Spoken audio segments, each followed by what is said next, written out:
Class 11-এর ছাত্রীরা, আমরা মহাকবি কালিদাস রচিত মেঘদূতম পড়ছি। আগের দিন 5 নম্বর শ্লোক পর্যন্ত হয়েছে। আজ আমরা শুরু করব 6 নম্বর শ্লোক থেকে। প্রথমেই কি করতে হবে? ভালোভাবে পড়তে হবে, সন্ধি বিচ্ছেদ করে, যাতে মানে করার সুবিধা হয়। দেখো, আগের রিডিংটা পড়ে নিই। জাতং বংশে ভুবন বিদিতে পুষ্করাবর্তকানাং জানামি ত্বং প্রকৃতি পুরুষং কামরূপং মঘো ন তেন অর্থিতং তয়ি বিধিবশাৎ দূরবন্ধু গত অহং। বিধিবশাৎ, দয় দেখো দীর্ঘ আছে, বিধিবশাৎ দূর, সেজন্য প্রথমে দয় হর্ষন্ত দিলাম, তারপরে যোগচিহ্নর পরে দয় দীর্ঘ লিখলাম, হয়ে গেল দূর বন্ধু। গয়ের মাথায় যেহেতু রেফ আছে, তার আগে হয়ে যাবে বিসর্গ, বন্ধু বিসর্গ। গত লুপ্ত আছে, তার আগে ওকার যুক্ত অবস্থায় আছে, সেজন্য যুক্ত অবস্থায় ওকার যার সাথে আছে ওকারের স্থানে বিসর্গ হবে এবং লুপ্ত অ স্বরবর্ণের অ হয়ে যাবে। বিধিবশাৎ দূরবন্ধু গত অহ। যাচনা মোঘা বরম অধিগুণে। পদের মাঝখানে ম থাকলে ময়ের সঙ্গে যে স্বরবর্ণ থাকে সেটা বিচ্ছেদ হয়ে যায়। ময়ের সঙ্গে কোন স্বরবর্ণ আছে? অ। ময়ের সঙ্গে যখনই স্বরবর্ণ আলাদা করা হলো, ময়ের সঙ্গে কোনো স্বরবর্ণ থাকলো না, সুতরাং ময় হর্ষন্ত হয়ে যাবে। বরম অধিগুণে না ধমে ন অধমে লব্ধ কামা।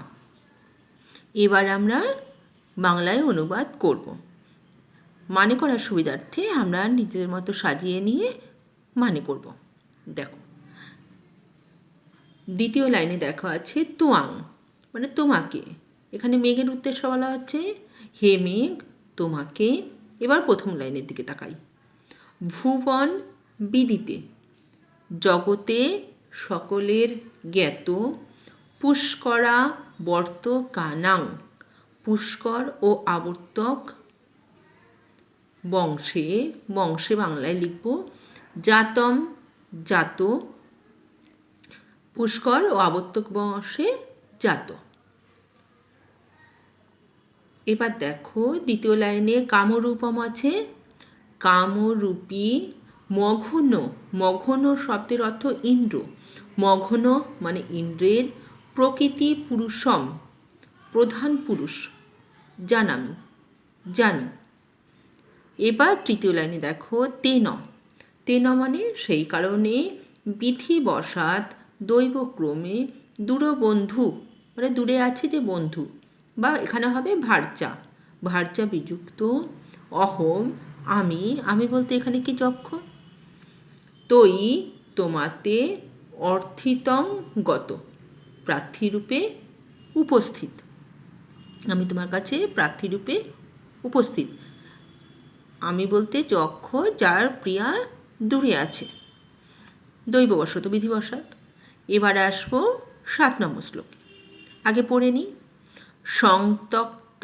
সংত তানাং তম অসি, ময়ের সঙ্গে অস্বরবর্ণ আছে, সুতরাং তম অসি, শরণং তৎ পয়ত প্রিয়ায়া, সংদেশং মি হর ধনপতি ক্রোধ বিশ্লেষিতস্য, গন্তব্যা তে বসতি রলকা নাম যক্ষস্বরানাং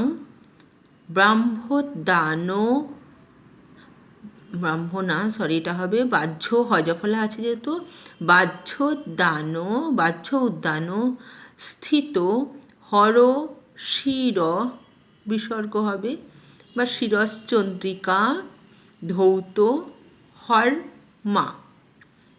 এই শ্লোকটা পড়া হলো। এবার মানে করব, মানে করার সুবিধার্থে সেইভাবে আমরা সাজিয়ে নিয়ে মানে করব।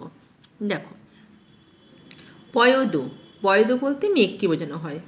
ওই হে মেঘ, তং হি তুমি, সংতপ্তানাম, যারা সংতপ্ত অর্থাৎ দুঃখীর শরণম আশ্রয়। তৎ, সেই কারণে, এটা প্রথম লাইনে হয়ে গেল। এবার দ্বিতীয় লাইনে দেখো, ধনপতি কাকে বলা হয়? কুবেরকে।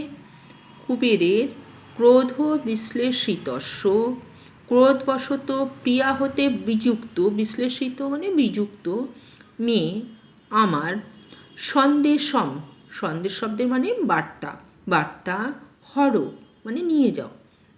এবার 4 নম্বরেতে দেখো, বাহ্যোদ্যান স্থিত, বাইরের উদ্যানে অবস্থিত, হর, দেখো এখানে আছে হর শির চন্দ্রিকা ধৌত, মহাদেবের, হর মানে মহাদেব, শির মানে মস্তক, মহাদেবের মস্তকের চন্দ্রকিরণের দ্বারা ধৌত। হর্মা শব্দের অর্থ অট্টালিকা, যেহেতু বহুবচন, অট্টালিকাগুলি। পরীক্ষা দিয়ে দেয় হর্মা শব্দের অর্থ কি? হর্মা শব্দের অর্থ অট্টালিকাগুলি। এবার 3 নিয়ে যাও, 3 নম্বর লাইনে দেখো, অলকা নামক যক্ষেশ্বরা নাম, যক্ষেশ্বর অর্থাৎ কুবেরের বাসস্থান, তে তোমার গন্তব্যা, যেতে হবে। তোমাকে কুবেরের বাসস্থান অর্থাৎ অলকা নামক যে জায়গার স্থান, সেখানে তোমাকে যেতে হবে। সেখানকার গৃহগুলি কেমন, অট্টালিকাগুলো কেমন, সেটাও এখানে বলা হলো। এবার আসবো 8 নম্বর শ্লোকে। 8 নম্বর শ্লোকে আগে পড়ে নিই। ত্বাম আরুরং পবন পদবীম উদ্গৃহীত অলোকান্তা প্রেক্ষিসন্তে, কয় মনুষ্য কয়শভাবে উচ্চারণ করতে হয়, প্রেক্ষী হওয়া উচিত, প্রেক্ষিসন্তে পথিক বনিতা প্রত্যয়তাৎ আশ্বস্ত ক সংনদ্ধে বিরহ বিধুরাং তৈ উপেক্ষেত জায়াং ন স্যাৎ অন্য অপি অহম ইব জন য পরাধীন বৃত্তি। এবার আমরা মানে করি।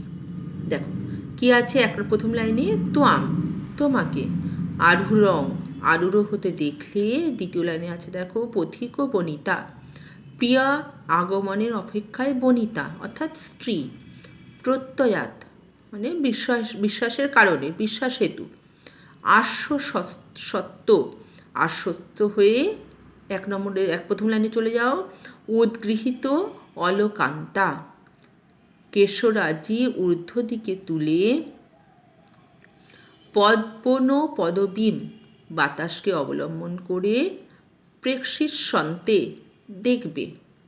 3 নম্বরে তৈ তোমাতে, সংনদ্ধে ব্যাপৃত হলে অর্থাৎ তোমাকে উঠতে দেখলে, অহম ইব চ জন আমার মতো যে ব্যক্তি, পরাধীন বৃত্তি অন্যের দ্বারা নিয়ন্ত্রিত, তাকে পরাধীন বলা হয়, সুতরাং অন্যের দ্বারা নিয়ন্ত্রিত, ন স্যাৎ নয়, ক অন্য মানে অন্যকে, বিরহ বিধুরাম মানে বিরহ কাতর, জায়াম উপেক্ষিত স্ত্রীকে, জায়া মানে স্ত্রীকে উপেক্ষা করবে। এই হলো 8 নম্বর শ্লোক। অর্থাৎ কি 8 নম্বর শ্লোক কী বলা হলো, তুমি যখন আকাশে থাকবে তখন কে তার স্ত্রীকে উপেক্ষা করবে, যে কার কথা বলা হচ্ছে, আমার মতো যে ব্যক্তি অন্যের দ্বারা নিয়ন্ত্রিত নয়, অন্য কে বিরহ কাতর স্ত্রীকে উপেক্ষা করবে। এবার 9 নম্বর শ্লোক দেখো, মন্দং নুদতি পবন বিসর্গ দন্তের শয় চয় যেহেতু আছে, পবন চ অনুকূল যথা ত্বাং বাম চ অয়ং নদতি মধুরং চাতক তে সগন্ধ গর্ভাধান সন পরিচয়াৎ নূনম আবদ্ধ মালা সেবিষ্যন্তে নয়ন শুভগং খে ভবন্তং বলাকা। এবার আমরা মানে করব।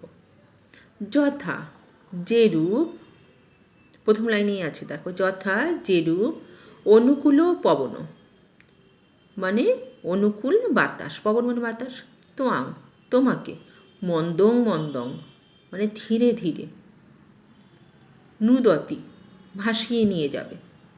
এবার দ্বিতীয় লাইনে দেখো, অয়ং সগন্ধ এই স্বজন, বাম চাতক চ বাম দিকে চাতকের, মধুরং নদতি মধুর ডাক শুনতে পাবে। খে শব্দের চতুর্থ লাইনে আছে দেখো, খে মানে আকাশে, এই শব্দটা পরীক্ষা দিয়ে দেয়। খে শব্দের অর্থ কী? খে মানে আকাশে। আবদ্ধ মালা সঙ্গবদ্ধ, নয়ন শুভগম দৃষ্টি নন্দন, বলাকা মানে বকের শাড়ি, গর্ভাধান ক্ষণ পরিচয়াৎ গর্ভাধান সুখের হেতু, ভবন্তম আপনাকে, নূনম অবশ্যই সেবিষ্যন্তে সেবা করবে।